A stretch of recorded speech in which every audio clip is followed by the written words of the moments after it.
Welcome to the Jungle Zone, where Cincinnati Bengals talk gets real, raw, and relentless.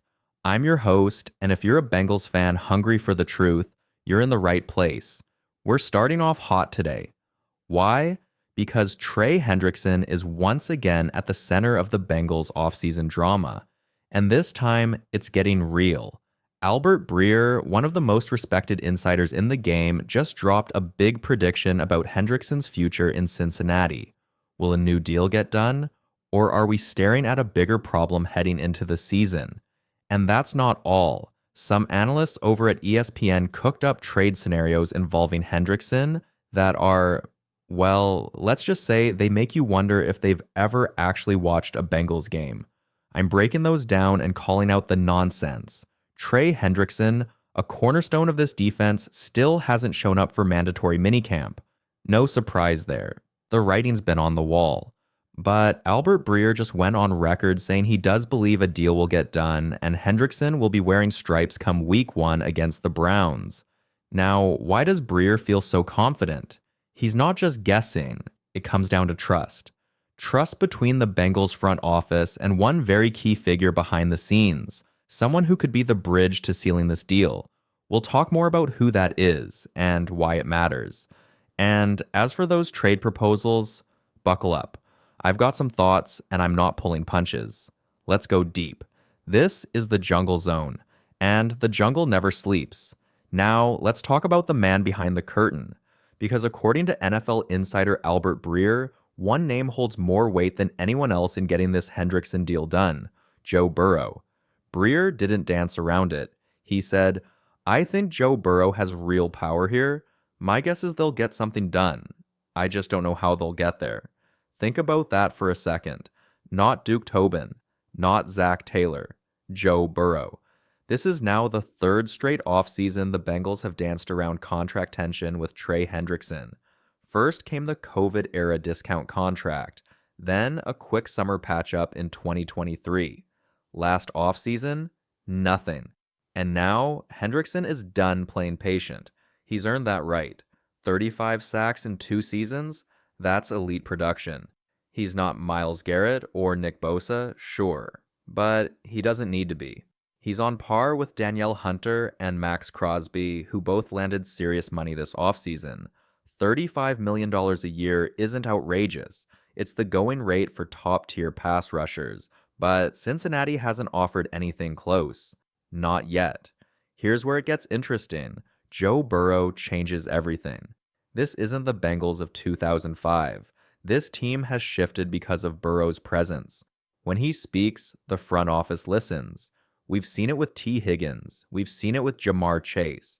Now the question becomes, will Burrow step in again, publicly or privately, to move things forward for Hendrickson? A few weeks back, we talked about this exact dynamic, how a player like Hendrickson, if he wants something done, doesn't just negotiate with management, he goes through Burrow. It sounds strange, but in Cincinnati, that's the playbook now. And if you remember that moment when Hendrickson voiced his frustrations publicly, almost immediately, Burrow's press conference got pushed. That wasn't random. That was calculated. When Burrow finally spoke, he kept it vague. But silence from Joe often says more than words. And make no mistake, the Bengals time their PR strategy around him. When and if he backs Hendrickson, the tone of this entire situation could shift overnight. More on what this means moving forward in just a moment. Joe Burrow spoke up, barely. And while he offered support for Trey Hendrickson, it didn't exactly light a fire under the Bengals front office. He said, yeah, he deserves to get paid. Short, polite, but not exactly a rallying cry. Still, Hendrickson doesn't need words to make his case. He's already made it on the field. More sacks than many of the NFL's highest paid edge rushers, and yet he's looking at a number well below the top tier. Myles Garrett's at $40 million per year. Hendrickson reportedly offered $28 million. And he turned it down. He knows what he's worth. 35 sacks over 2 seasons isn't just good, it's elite production.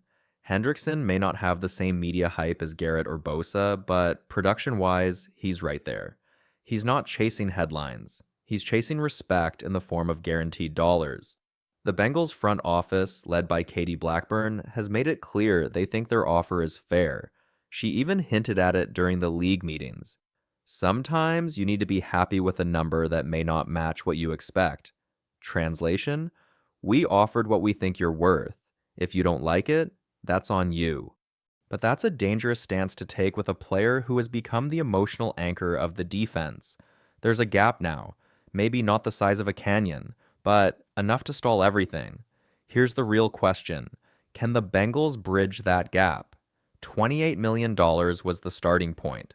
Could they stretch to $30 million? That seems possible. But if Hendrickson's target is $35 million in the Max Crosby or Danielle Hunter range, we might be looking at a standoff with no quick resolution. Because, let's be honest, Cincinnati isn't handing out Garrett-level money. Not to anyone. That's just not how this front office operates, even with Burrow's influence. So what happens next? We wait, and we watch.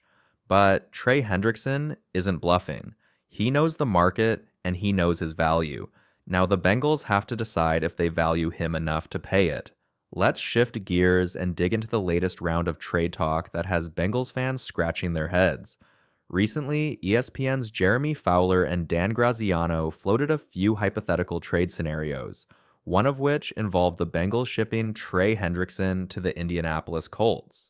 Let's be clear right off the bat. This isn't a prediction. It's a what-if scenario.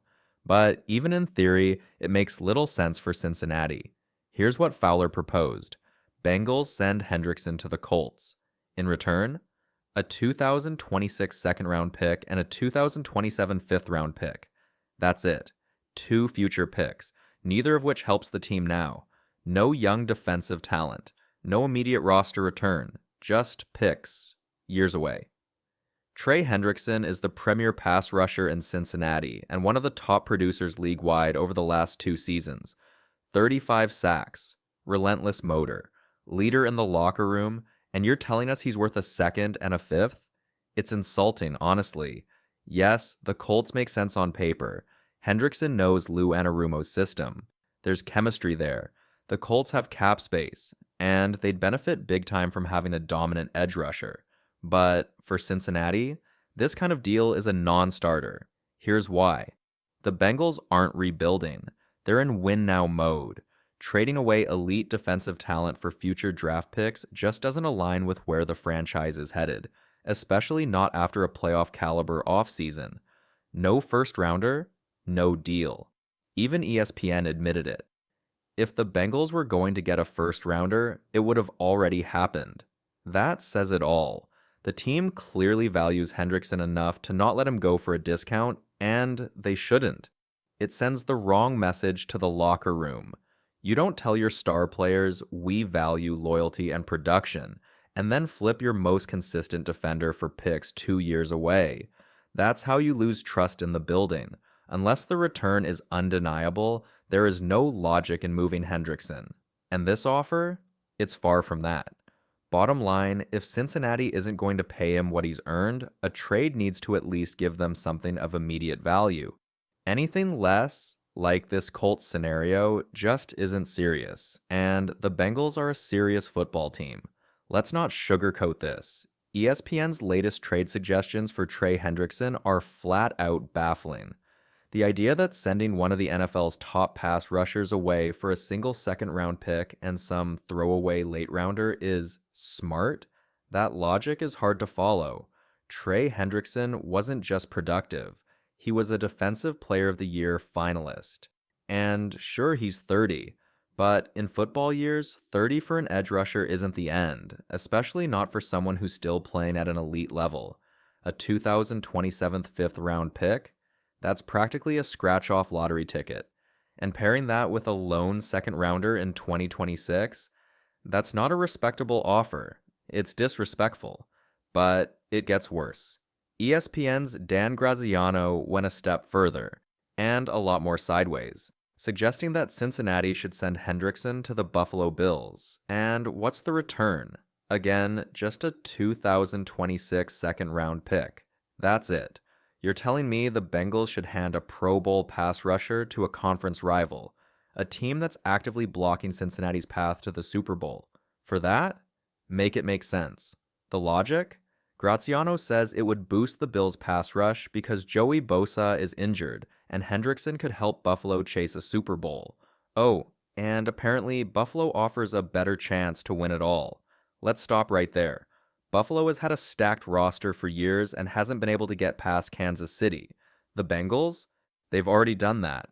And they've done it with Joe Burrow under center, who, despite what some might argue, is absolutely neck and neck with, if not better than, Josh Allen in postseason play.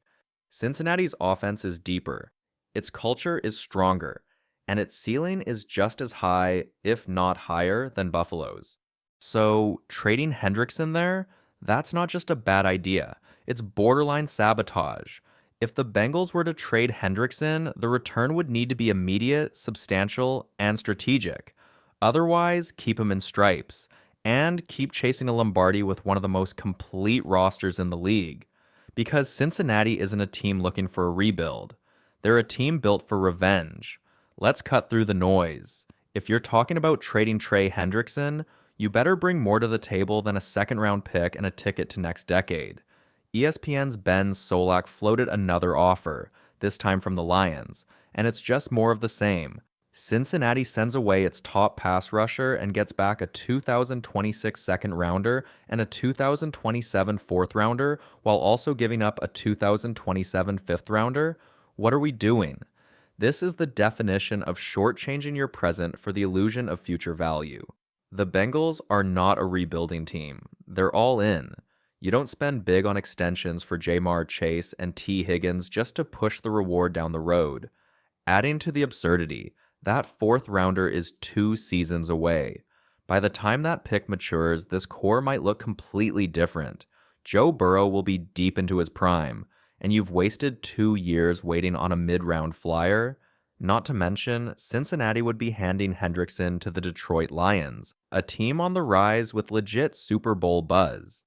Imagine him lining up opposite Aiden Hutchinson. That'd instantly be the most dangerous pass rush duo in football. For Detroit, it's a dream. For the Bengals, a giveaway.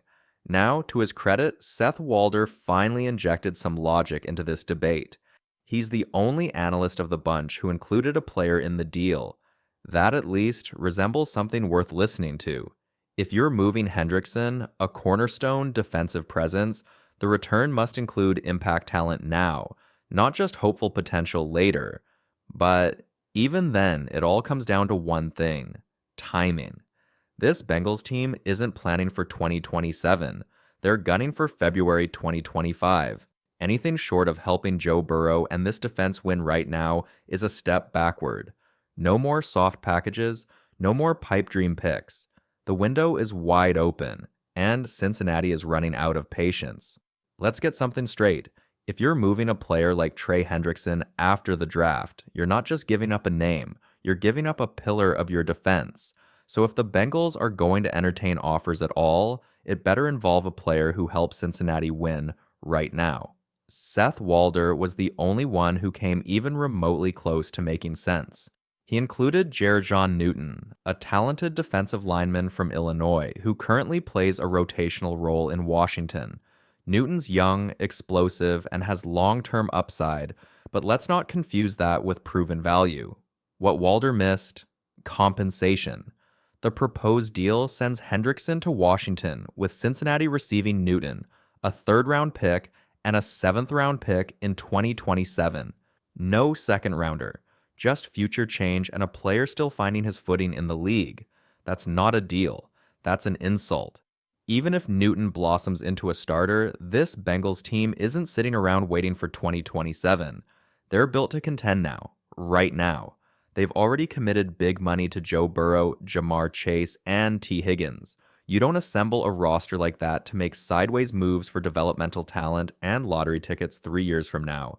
Yes, Washington may be entering its own version of win-now mode under Jaden Daniels, but Cincinnati's urgency is greater. Why? Because they're already built. Because they've already paid. Because Joe Burrow's prime is happening right in front of us. And that's what makes these ESPN trade proposals so frustrating. They're missing the one thing that matters most in Cincinnati: timing. Hendrickson is still playing at a Pro Bowl level. You don't just offload a Defensive Player of the Year runner-up for spare parts. Frankly, if any trade for Hendrickson even resembles the packages floated by ESPN, it'll go down as one of the worst front office moves in recent Bengals history. The message is simple. If you're not bringing real value to the table, don't even call.